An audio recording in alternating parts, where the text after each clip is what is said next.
उपस्थित सर्व मान्यवर, आपण सर्वांना माझा पुन्हा एकदा सप्रेम नमस्कार।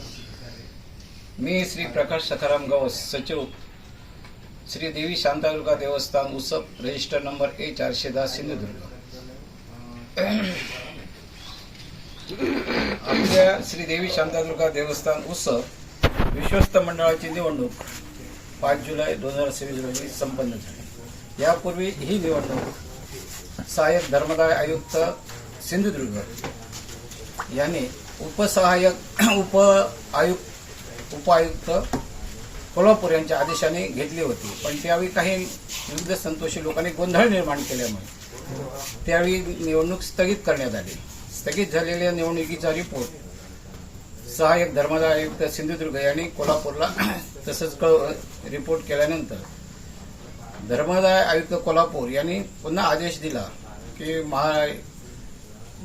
आपले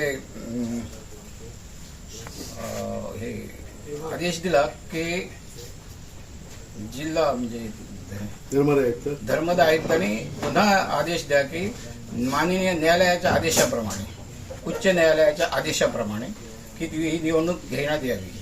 त्यासाठी निवडणूक अधिकारी म्हणून सहाय्यक धर्मदाय आयुक्त कार्यालयाचे दलस सावंत यांचे निवडणूक अधिकारी म्हणून, तर कोल्हापूरच्या उपसहाय्यक धर्मदाय आयुक्त यांच्यातून 2 निरीक्षक पाठवण्यात आले, एक जाधव आणि दुसरे शेणाय यांच्या निरीक्षणाखाली ही निवडणूक घेण्यात यावी। व्हिडिओ शूटिंग, सर्व प्रकारची कोणत्याही प्रकारची कमतरता न ठेवता अगदी विधानसभेची निवडणूक किंवा लोकसभेची निवडणूक ज्याप्रमाणे होते त्याप्रमाणे निवडणूक घेण्यात यावी।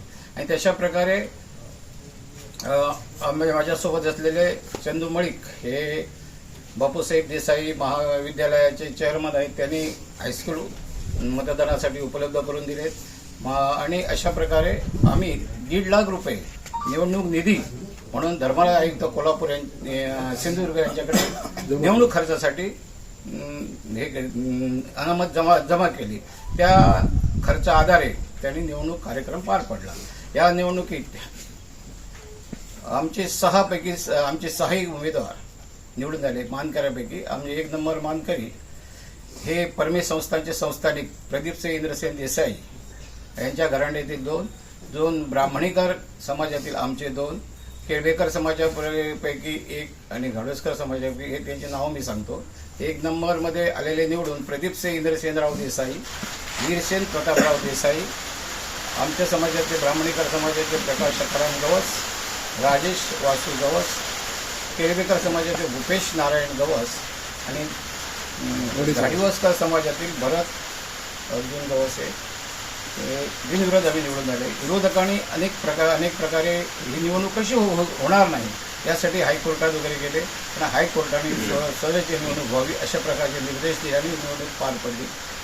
हे एक ऐतिहासिक निवडणूक आहे असं मला सांगावं असं वाटतं। तुम्हाला सर्व पत्रकारांना मुद्दामच हे सांगतोय की सिंधुदुर्ग जिल्ह्यात आज रोजी देवस्थानाची जी परिस्थिती आहे, जिकडे काही देवस्थाने वादात अडकून बंद पडलेले आहे, त्याच्यात असं आहे की कोकणात आपल्या कुठचेही मानकरी ठरलेले नाहीत, फक्त ते रीतिरिवाजाप्रमाणे परंपरेपणे चालतात, त्याच्यावर पण आजवर आक्षेप घेतलेला नाही। परंतु आता आक्षेप घ्यायला सुरुवात झाली। काही लोक सेवेकरी आहेत ते आपल्याला मानकरी म्हणायला सुरुवात झाले, काही लोक आहेत की अमुकच लोक करतात, म्हणजे अशा प्रकारे एक हे करून देवस्थान कसं बंद होईल या प्रकारे लोकांचे प्रयत्न असतात। देवस्थानात राजकारण शिरल्यामुळे देवस्थानं बऱ्यापैकी बंद पडायला सुरू झाली। अशा परिस्थितीत आम्ही हायकोर्टापर्यंत प्रयत्न करून ही निवडणूक जिंकलेली आहे, निवडणूक घडवून आणलेली आहे, मुद्दाम म्हणजे घडवून आणलेली आहे। यात आम्हाला मदत करणारे गावातील बलुतेदार आहेत, सेवेकरी आहेत, गावाचे हितचिंतक आहेत। आमच्या हे सर्वांच्या मदतीने, केवळ मानकरी यांच्या बलुतेदार आहेत, सेवेकरी आहे, या सर्वांच्या सहकार्याने आम्ही ही निवडणूक जिंकलेली आहे। सांगायचा उद्देश हाच आहे की आज रोजी सिंधुदुर्ग जिल्ह्यात आमचा स्वतंत्र ट्रस्ट आहे। असे स्वतंत्र ट्रस्ट असलेले कमी ट्रस्ट आहेत, पण बरीच देवस्थाने ज्यावेळी संस्थानं विलीन झाली त्यावेळी ती पश्चिम महाराष्ट्र देवस्थानकडे गेलेली आहे। आणि पश्चिम महाराष्ट्र देवस्थान कमिटीकडे असलेले जी देवस्थान आहेत त्याच्यावर पश्चिम महाराष्ट्र देवस्थान कमिटी अधिराज्य गाजवण्याचा प्रयत्न करत आहेत। मुळात खर्च सगळा जो करतायत हा आपले लोक करतायत, परंतु त्याच्यावरती अधिराज्य ते करतायत। माझं असं सर्वांना विनंती आहे की ज्यांची देवस्थान पश्चिम देवस्थान कमिटीकडे आहे त्यांनी ती स्वतंत्र करावीत, आपला स्वतंत्र ट्रस्ट करावा या बाबतीत काही सहकार्य आले तर आमच्या अल्पबुद्धीप्रमाणे आम्ही त्यांना सहकार्य करू आणि सिंधुदुर्गातली देवस्थाने स्वतंत्र व्हावीत, आपल्या पायावर उभी राहावीत आणि चांगल्या प्रकारे काम करावं अशी आमची इच्छा आहे. यात हे निवडणुकीत आम्हाला सर्वांचं सहकार्य लाभलेलं आहे.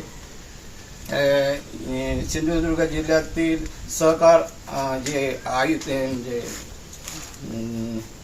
धर्मदाय आयुक्त, सहाय्यक धर्मदाय आयुक्त सिंधुदुर्ग, उपआयुक्त कोल्हापूर आणि उच्च न्यायालय कोल्हापूर बेंच यांचं सर्वांचं आम्हाला सहकार्य, सर्वांचे आभार मानतो. तुम्ही सर्वांनी माझे शब्द ऐकून घेतले आणि याला प्रसिद्धी देणार आहात याबद्दल तुमचे पुन्हा आभार मानतो. यात काही चूक झाली असेल ती आमचं असेल, बाकीचं चांगलं असेल तर तुम्ही सापावं अशी विनंती करतो.